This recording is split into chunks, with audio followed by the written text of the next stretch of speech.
Are you living with diabetes or pre-diabetes and feeling like every trip to the grocery store is a walk through a minefield? One day you hear that fruit is nature's candy and should be avoided at all costs. The next, a health blog tells you it's the key to longevity. This constant tug-of-war of information doesn't just cause confusion, it causes a paralyzing fear that makes you skip out on the very nutrients your body is screaming for. I'm Dr. Grant Colby, and I see this frustration every single day in my clinic here in the States.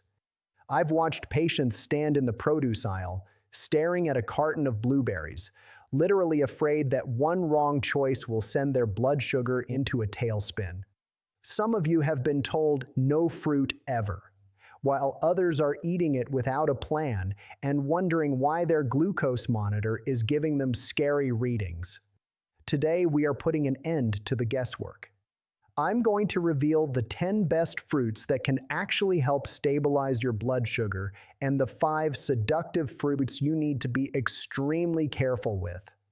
This isn't based on old-school myths or internet trends. We're looking at the hard science of how these foods hit your bloodstream. Most importantly, I'm going to show you why there is no such thing as a forbidden fruit if you have the right strategy. Stick with me until the very end, because I'm sharing a specific breakfast secret that changed everything for one of my patients, and it could do the same for you. Let's clear the air and get you back to enjoying food safely. Before we dive into the list, you need to understand the logic behind my recommendations. I don't rely on intuition or outdated advice from decades ago. Instead, we use 2 precise scientific measures to determine how a piece of fruit interacts with your body. The first is the Glycemic Index, or GI. Think of GI as speed. When you eat, does the sugar hit your bloodstream like a high-speed race car, or does it move slowly like someone taking a leisurely walk? A high GI, usually anything above 70, means your glucose levels will spike almost immediately, which is exactly what we want to avoid. Our goal is to stick with low GI fruits, those below 55, that allow your sugar levels to rise slowly and smoothly. However, speed isn't the only factor. The second measure is glycemic load, or good luck, and this is where many people get tripped up. If GI is speed, then good luck is quantity. It tells you how much total sugar actually enters your system in a realistic, real-world portion. A low good luck below 10 is very safe, while a high good luck above 20 is a major red flag. To live well with diabetes, the golden formula is simple. Choose fruits that have both a low GI and a low good luck. For today's comparison, I've standardized everything to a 4-ounce portion, about 120 grams, so we are comparing apples to apples based on hard science.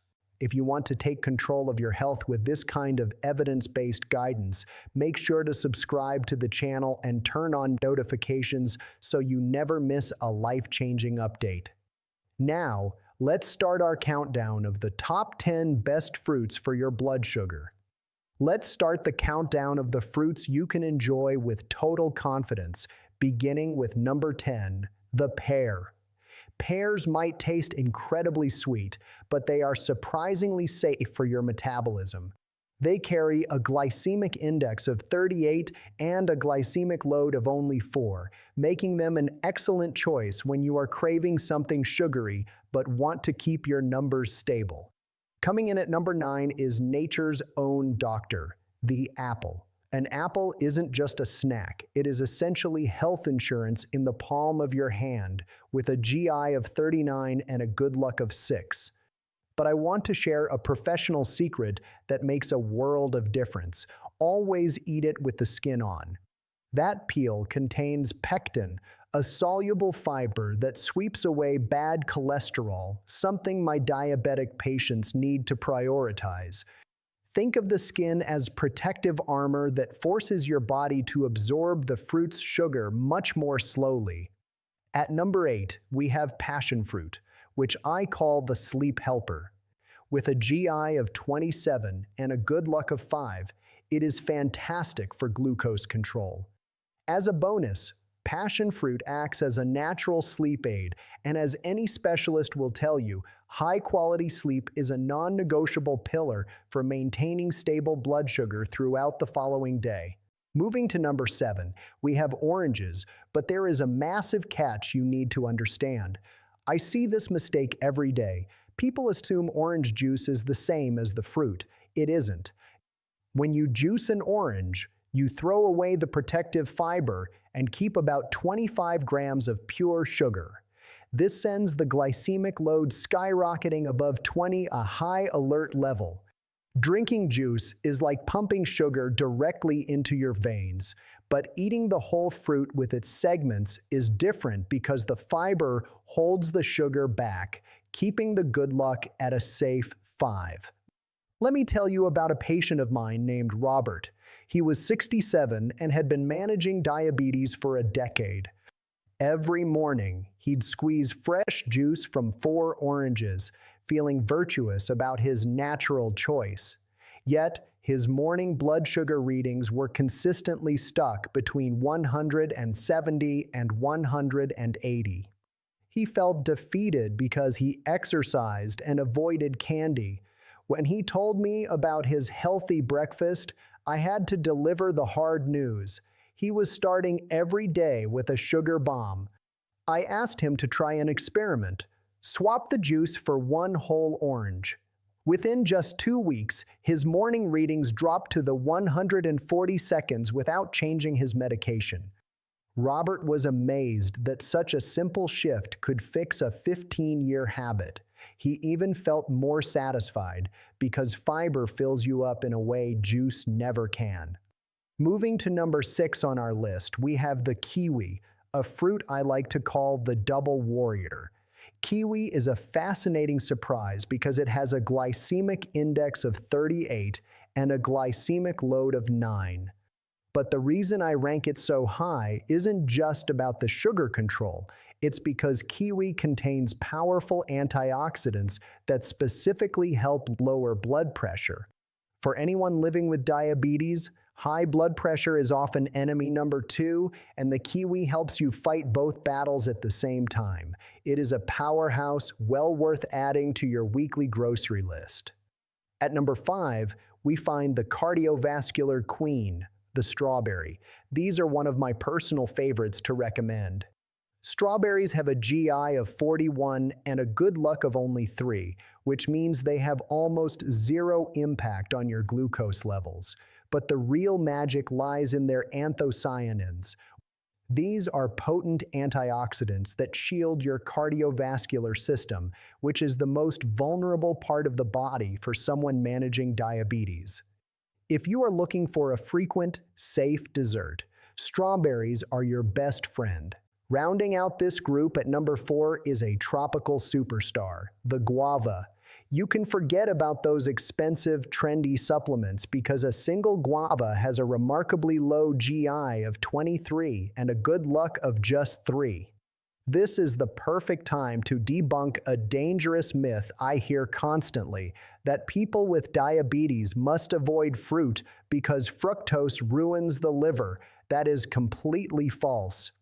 Fructose is only harmful in concentrated forms like corn syrup or sodas. The natural fructose found in a guava is harmless and perfectly safe for your system. I'd love to know which of these 3 is your favorite. Let me know in the comments below. And if you want me to keep sharing these science-based deep dives, please hit the like button. It gives me the motivation to keep creating more videos just like this one. We have reached the special exceptions of the list, starting with number 3, avocado, or what I call green gold for your health. In terms of glucose control, the avocado is truly unbeatable, boasting an incredibly low GI of 10 and a good luck of only 2. It is packed with monounsaturated fats that raise your good HDL cholesterol and protect your heart. However, I must give you a medical warning. Avocados are very high in calories. While you can eat guava or strawberries more freely, eating too much avocado can lead to weight gain, and excess body fat increases insulin resistance. A half to one avocado per day is the golden dose to get the benefits without the caloric baggage. At number 2, we have peaches. With a GI of 42 and a good luck of 4, peaches are an absolutely safe and faithful friend for your metabolism. I often get asked if these fruits are safe for all types of diabetes. The answer is yes, whether you have prediabetes, type 1, type 2, or LADA. These rankings apply to you. Finally, we have our absolute champion at number 1, fresh cherries. Cherries have nearly perfect numbers with a very low GI of 27 and a good luck of only 6. They are packed with anti-inflammatory compounds that shield your blood vessels from damage. But be very careful, I am talking only about fresh cherries. Never confuse them with those bright red maraschino cherries preserved in heavy syrup used for desserts. Those are authentic sugar bombs. Stick to the fresh ones, and you have one of the most powerful nutritional weapons for controlling glucose. Now that we have covered the green safe zone, I need you to concentrate even more. We are entering the yellow zone, where the line between nutrition and danger becomes very thin. I call these next 5 fruits the seductive risks. For a person with diabetes, these are like driving on a slippery road. You can move forward, but you must slow down and be twice as careful. Number 5 is the mango, the king of fruits and, unfortunately, the king of sugar. While many people defend the mango because of its high fiber content, the reality is that its glycemic index of 56 and glycemic load of 14 make it a demanding king. When you eat a mango, the massive amount of carbohydrates usually wins over the fiber benefits. This leads me to a very dangerous mistake I see patients make: the chia seed trick. Some believe that adding chia or flax seeds to a sweet fruit makes it safe. While these seeds might slow down the absorption speed, they do not reduce the total amount of sugar entering your body. Think of it like a $100,000 debt. Paying in installments doesn't change the fact that you still owe the full amount. Your pancreas still has to work just as hard to handle that load, so don't use seeds as an excuse to overindulge in mango. Moving to number 4, we have the pineapple. It is undeniably tasty and refreshing, but don't let that slightly acidic tang fool you. With a GI of 59 and a good luck of 14, pineapple sits firmly in the medium-high range. I often see rumors online claiming pineapple burns fat or detoxes the body, but for your pancreas, it represents a significant sugar load. You must control your portions with extreme care. At number 3, we have a global favorite: bananas. For people with diabetes, these are a major challenge because a banana delivers a sugar load 8 times greater than an avocado. While they do offer potassium, the price you pay is a massive spike in blood sugar. If you must have one, never eat it whole. Limit yourself to half a piece in the morning. This leads to a crucial bit of chemistry: the degree of ripeness. As fruit ripes, starch transforms into pure glucose and fructose. A green banana is much safer for your intestines, but once those brown spots appear, it becomes a sugar bomb. Always choose fruit that is just ripe or slightly green to protect your glucose levels. If you are finding this breakdown helpful, please hit the like button and share this video with a friend or family member. Spreading this knowledge could be the exact tool they need to finally get their numbers under control. At number 2, we have grapes. Many people think of grapes as a healthy, bite-sized snack, but from a clinical perspective, they are nature's version of jelly beans. With a glycemic index of 59 and a glycemic load of 11, grapes are essentially small capsules of sugar and water. The biggest danger here isn't just the sugar content, it's the mindless eating factor. It is incredibly easy to sit in front of the TV and consume 30 or 40 grapes without realizing it. For someone with diabetes, that is a massive, concentrated hit of glucose that your pancreas simply cannot process efficiently.